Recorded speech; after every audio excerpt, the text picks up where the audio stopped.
Hello, everybody, and hello, Chai Star G in the comments already. It's always appreciated. So, welcome back to the Mr. C Dives In as my typical frequent collaborator and co host, Fanboy G. Welcome around. Hey there. Thanks for having me. This Thanks is for it's good to be here, but it's a solemn kind of being together. it is a solemn bit of a thing to the passing of Carl Weathers. We were texting and reflecting. Carl Weathers has been across many decades and across many different movies and many different shows, a serious contributor, a part of the fabric of our younger years and our current times. So, as we often start out with first impressions, sometimes we're saying first impressions of the character, but see, we got double echo sound thing going on. Hmm. Well, hopefully the double echo will resolve itself. And here we go. Here we go. All the same.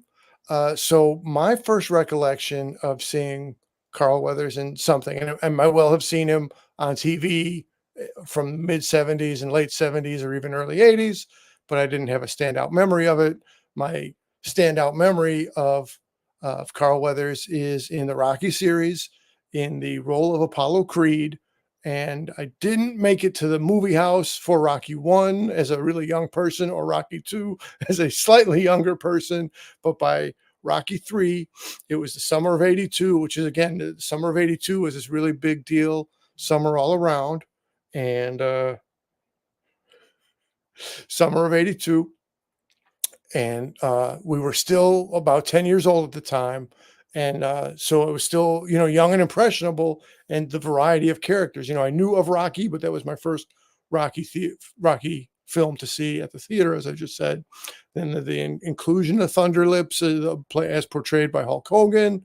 Uh, but then it was to defeat the current threat of Clubber Lang, you had to partner up with your former opponent of Apollo Creed, and just Carl Weathers brought it to that role in a serious way. Let's take a look at it. I mean, the pageantry, the pomp, the inspiration from Muhammad Ali, or the inspiration from pro wrestling. I mean, his fitness, his charisma, his presence. The Rocky series would not have been the same without the contributions of Carl Weathers. And then I would say that was probably, you could consider that his breakout role. And shortly after that, he continued to ride a wave of success. So, G, does that bring us to your first recollections of his work? Yeah, I think when the Rocky franchise, not the Rocky franchise, the Rocky franchise started rolling with, well, let's go to the very first movie. We would have been a little young at that time, right? We were a little young. We would not have seen it at the theater. I have vague recollections of seeing Rocky. I think I'm probably Betamax way back then, right? But I can't say I have a distinctive memory of it. It just, I was too young for that movie. It was just not my thing. That first movie is more of a drama than anything else. And then as the franchise continued, I don't think it really clicked for me until Rocky 4. I'm pretty sure I did see Force 10 from Navarone in the late 70s, probably early 80s, again on Betamax. He was in that film. He co-starred in that film. But my first memory of him is as Apollo Creed in Rocky 4. And that's the image that you had there. Just such a charismatic character. And, it was such a powerful movie for me from in an 80s kind of perspective, right? You have so much happening in there. You've got the story arc for Rocky. You've got the you've got Apollo Creed, at this point in his career. And I think that his death in that movie is among the most horrific things that I think I had seen in film at that point. Obviously, there's horror movies and other things, but there's like different types of movie deaths that stick with you, and that one is just horrible to watch. Every time I watch that movie, it's almost like I'm watching it for the first time, and uh, it's not funny at all. But where you see him twitching and things, it's just horrific. And if it's all right, I'm going to take out these earbuds in case they may be creating any of the audio issues. But so my first recollection of him, my lasting recollection, is his appearance in Rocky Four. But he was in so many other films that were part of our '80s childhood. So that's my recollection of him. So on Rocky Four, Yeah. exactly as you said, that was supposed to build tension. So you're the fourth movie into the franchise. You have to have a credible threat.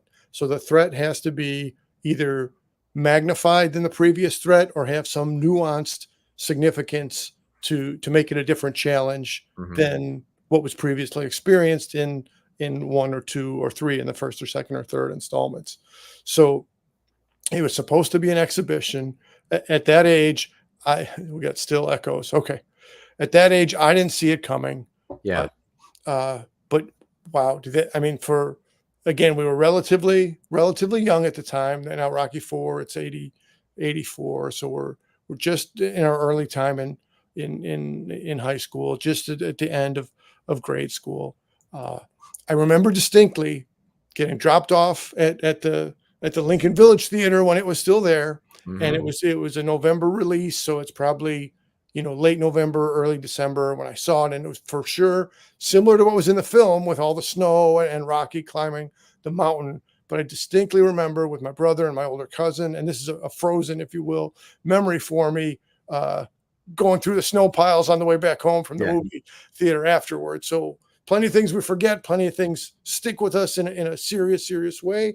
And so the entire Rocky Four, or the entire Rocky Four experience, I don't mean minute by minute what occurred in the movie, but coming to Carl Weathers, his delivery, his performance, he had to sell to make Drago the more credible threat and to build tension. If he dies, he dies. Dolph Mhm. Lundgren was made a serious contribution in the film also.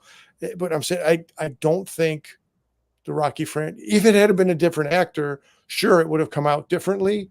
But would it have been as successful? Would the Rocky franchise have been as successful as it was without Carl Weathers? Good question. Not sure of the answer, but what he did was really quality work. And then at that time, also there was the rivalry between Stallone and Schwarzenegger, and you could probably fit Chuck Norris in there and probably others who weren't as prolific.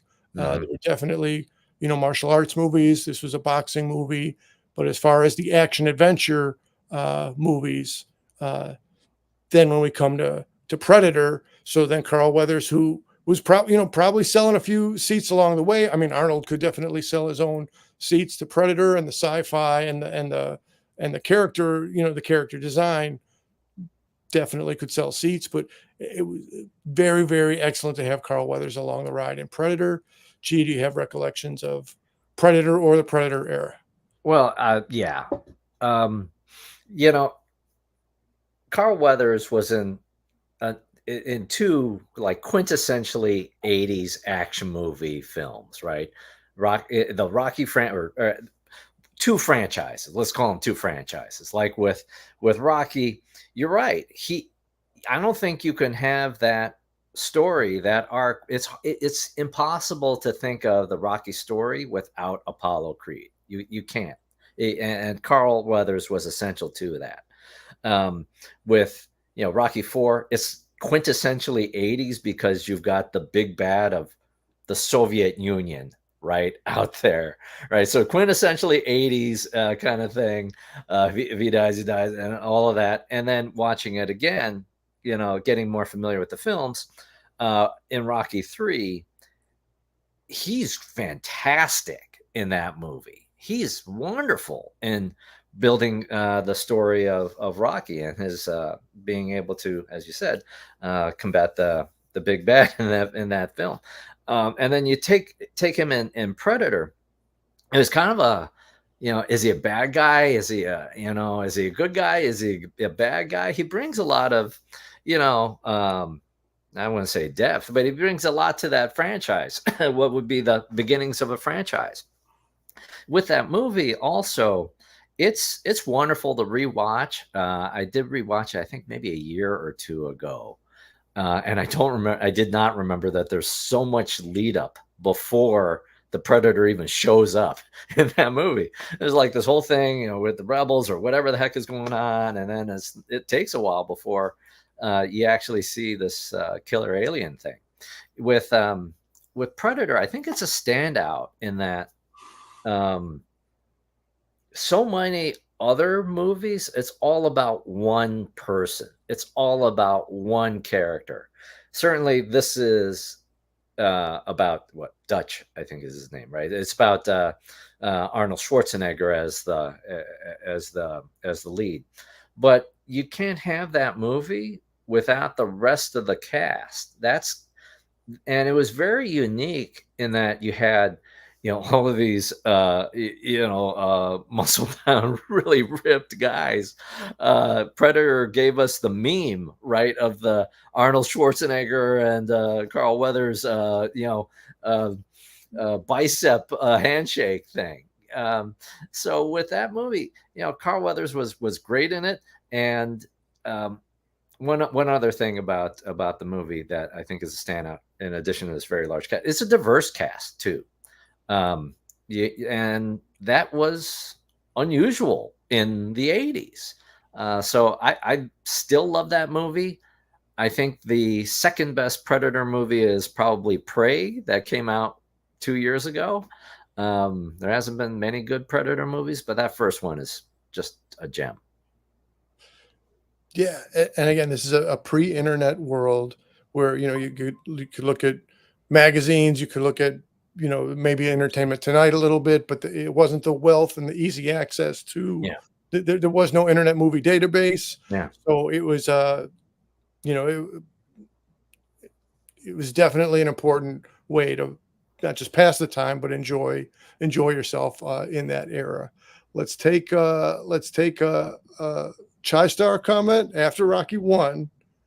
So I'm not, if you saw it at the theater, were you that far ahead of us, Chai Star, or did you see it in a different format? But you got the boxing gloves, and it was like on a Breakfast Club with two hits. I hit you, you hit the ground. So Mhm. your play boxing career was short. Well, that goes. You got to stay in your weight class, It'd be pal. rough. Yeah. Important life lessons when you still got single digits on how old you are, is to stay in your weight class for play boxing. But that's the whole thing. I mean, everybody's got some kind of memory, and it's cool to document in this format and lock in what our memories were.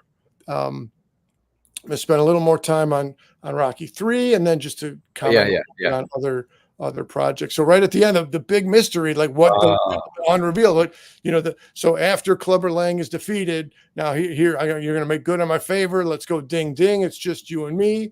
The classic image of them two, right? There's no bright lights in here. There's no they're just they're it's only two bodies in the whole place. And yeah, they got the protective gear on as they should for an exhibition.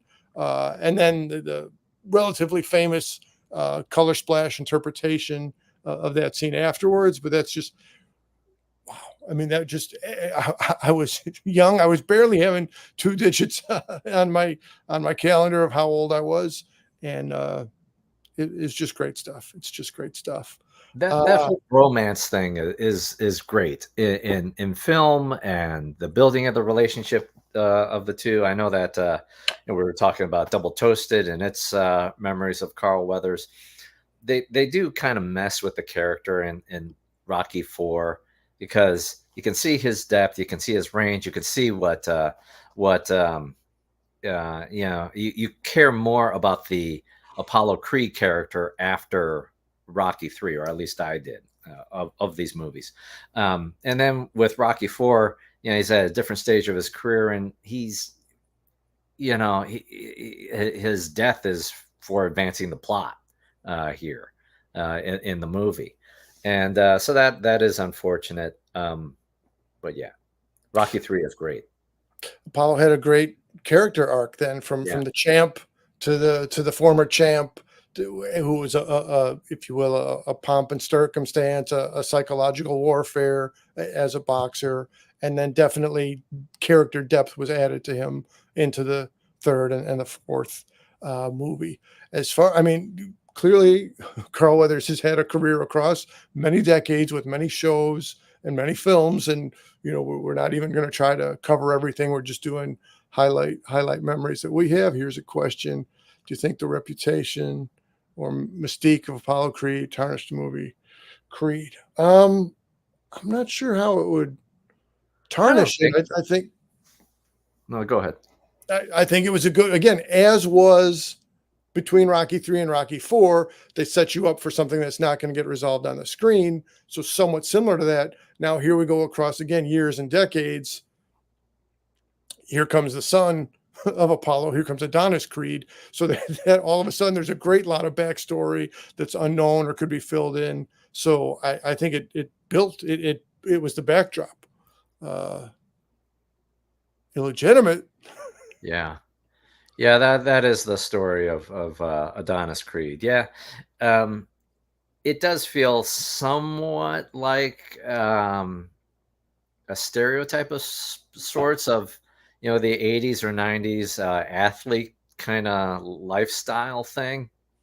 But I don't think it diminishes it at all. And actually, the what I wouldn't say that Creed necessarily redeems the Apollo Creed story, but I think they did it justice. I really like the Creed the Creed franchise, I guess.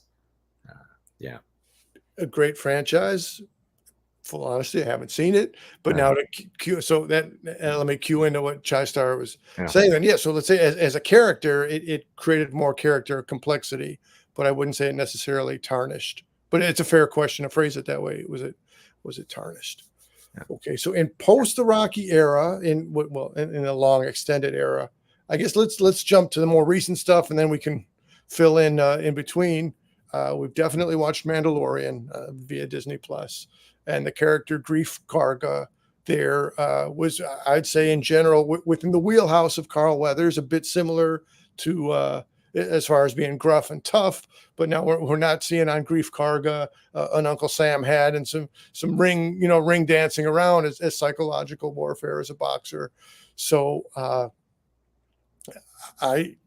as there's talk of future Mandalorian projects, that's the least of the concerns is what acting, won't the man be able to do in his passing. It's the true concern is here's a human being who's come to the end of his That's right. time. But it would have been great to see Carl Weathers continue the role of Grief Karga in the future Mandalorian episodes or film. Gee, your thoughts on what Carl Weathers was doing with the character of Grief Karga? Yeah, with Grief Karga, it's great that there's likely an entire generation of people, probably people who are watching this who had not even seen the earlier films that we just talked about, Rocky or Predator. Their first introduction to what they would say is their first introduction to Carl Weathers may be actually Grief Karga in The Mandalorian.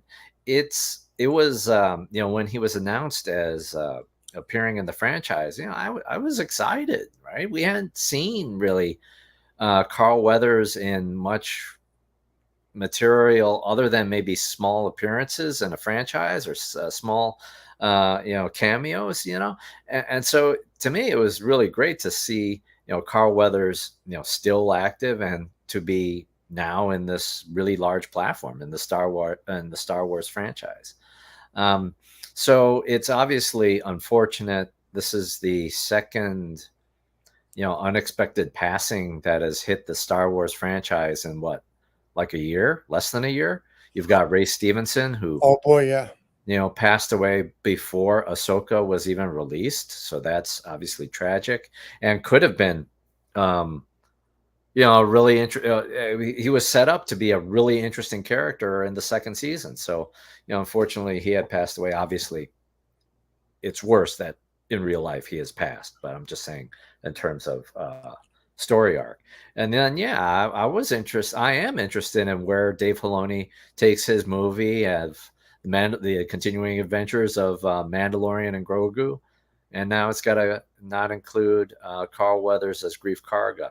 It's obviously too early to know, are they going to recast the role? Are they going to just have that he has passed away in the story. Yeah, who knows? All right. Well, other works by Carl Weathers that were somewhere between the Predator era and the most recent Star Wars era, the Grief Karga character. I can remember again back in the time to timestamp it this way. Uh, Yeah. Again now moving from end of high school to early college for us, and this was a surprisingly enough a time where we weren't having a YouTube show together, and a time when we weren't in regular contact. But what came later after this would be your Hercules and your Xena and your syndicated shows. So right about 90, 91, I think just ran for 2 seasons, and the show was Street Justice. And I remember not having the greatest enjoyment out of it, but it was cool to see Carl Weathers cast in that role. And I think what the show was ambitious, but maybe not sticking the landing in its execution. They tried to take on themes of domestic violence and still have a action adventure. There would be a threat of the week or a situation to resolve of the week. So Carl Weathers' character, Boudreaux, was a police officer who was also co-owning a bar. So you could have a variety of on the police force and in the bar trying to resolve things. He had a younger martial artist as his sidekick or as his partner. So again, maybe the scripting didn't stick the landing, but just the idea of they were trying to have a heroic situation and that they would tackle difficult topics, including domestic violence and other kinds of intimidation. Credit to the show Street Justice, and credit to Carl Weathers for his performance there. Gee, other opportunities or other projects he had picked up between Predator and Mando? Well, what I watched after his passing, after the news of his passing, well, actually, let's feel this one. So, do you consider Carl as a pioneer for leading black action actors in Hollywood? I'm going to go yes. I mean, again, others may have preceded him on the calendar or on the some may have come to rise earlier, but he was definitely a significant contributor is what I'm trying to say.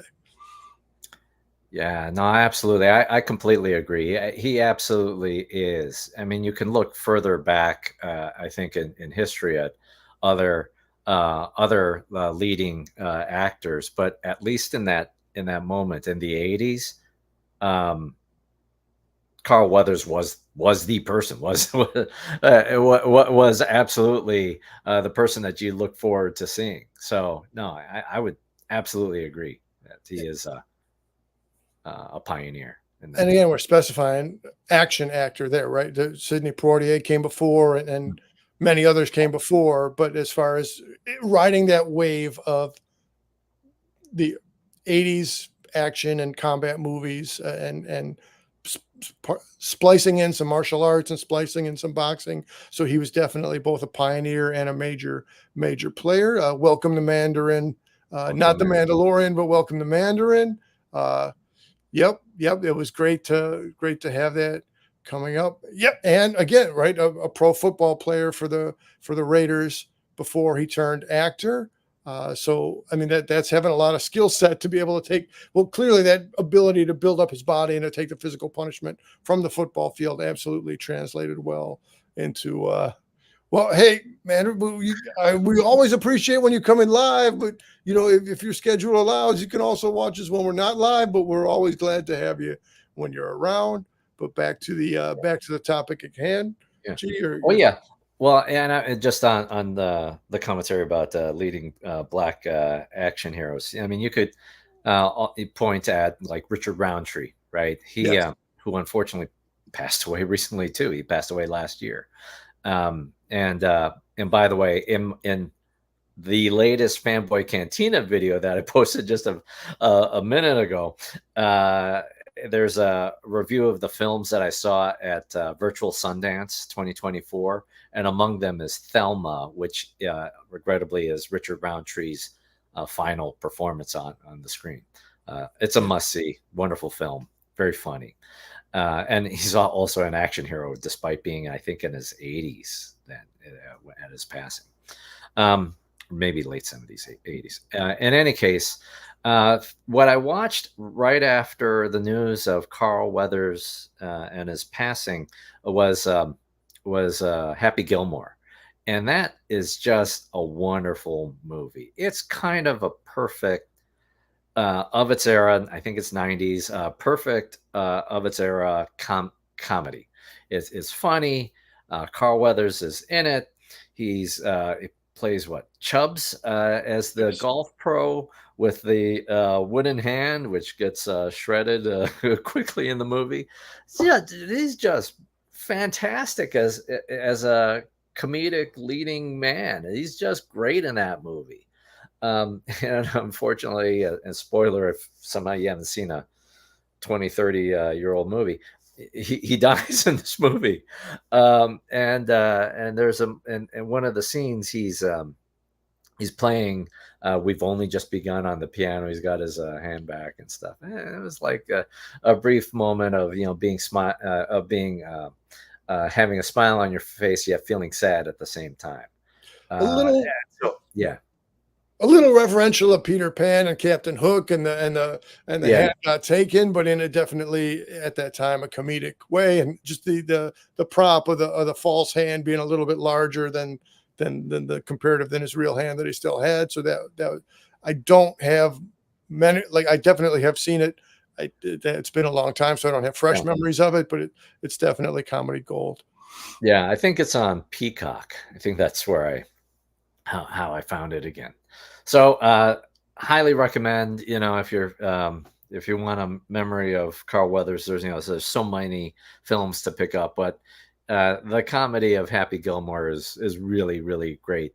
Uh, and then another film that I remember seeing, and I think unfortunately what we were talking about before this is the film that probably stopped his movie career and or his leading action hero career on film, and that's Action Jackson. Now, Action Jackson, I enjoyed that movie back in the day. I thought it was just a wild movie. That's got its own kind of caricature moments in there, really, really kind of goofy moments. But he carries the entire movie. He is Action Jackson. He's really great in that movie. It's not a great movie by any stretch, but it's an enjoyable kind of watch. Parts of it are really dated. That movie, I think I watched maybe 2 years ago as well. And yeah, there's some like 80s tropes in that movie. Vanity appears in that film, and she's uh, not very well clothed for much of it. So I mean, it's in the 80s kind of thing. And Sharon Stone is in that movie also early in her career. Not a great movie, and I think it didn't do well box office wise. I didn't check before this, but that's probably the film. When you look at his filmography, that's when it seems like it's a harder slog for him to get roles. I was looking at Action Jackson clips and trying Yeah, to pick apart when were stunt actors involved and when were the stunt actors not involved, yeah, specifically in the fight to square off against Craig T. Nelson, who was also, at that time many years younger than he is currently. So yeah, I didn't really draw many conclusions about when it was the stunt performer versus actually Carl Weathers and Craig T. Nelson, but yeah. it was an interesting it made it interesting to me to try to debate, how did they set up for the filming and when did they switch out to the stunt performers? Yeah, I wouldn't rush out to see that movie, but it's worth a watch if you haven't seen it. If you haven't seen it. All right, gee, any closing thoughts as we start to wrap up on Carl Weathers and what he's meant to us across the years? Well, it's this, when you see those heroes that you remember from your childhood pass away, it is a fresh reminder of one's own mortality, to get kind of deep or dark about it. It's, you think at a certain age that maybe you're in your middle, you're in you're the at the halfway point or something, right? The whole, depending on how you count, whatever you perceive as one's midlife crisis. And then, there's these moments where people go before you expect, and then it's because he seemed to have so much life, right? Everything that you see of him, of like personal appearances or other content, he just seems like such a wonderful human being. And you look at the comments of from celebrities about his passing. I think with Adam Sandler, he commented about how wonderful he was as a person, wonderful as he was a friend, wonderful to his sons, to his family, and you see that in all these clips. There's this authenticity that he has, and so when these unexpected passings happen, or when these passings happen, it's a reminder of our own mortality, of how much time do we actually have left, and we don't know, right? Nobody's, it's hard, hard to know, yeah, so it's really sad. It's really sad because he had so much. He's given us so much. I believe that he had so much more to give to uh, his family, his friends, and to cinema. So it's sad. Well stated. Well stated. It wouldn't be Chai Stars recognizing deep stuff, and it wouldn't be Chai Star if he didn't ask when's the next live stream. So, do you know? I don't know, but we'll just let that be for another time. Where this is a different kind of a conversation we're having than our typical banter. So, whoever has watched live, thank you, Mandarin. Thank you, Chai Star. If people are coming around later on, feel free to post your comments of your experience in front of the TV or within the movie theater, or what were your reflections on Carl Weathers outside, in your interactions outside of watching TV and outside of the movie theater. Thanks so much, everybody. We're going to close this out, and we'll be back again sometime in the near future. Thank you, and thank you.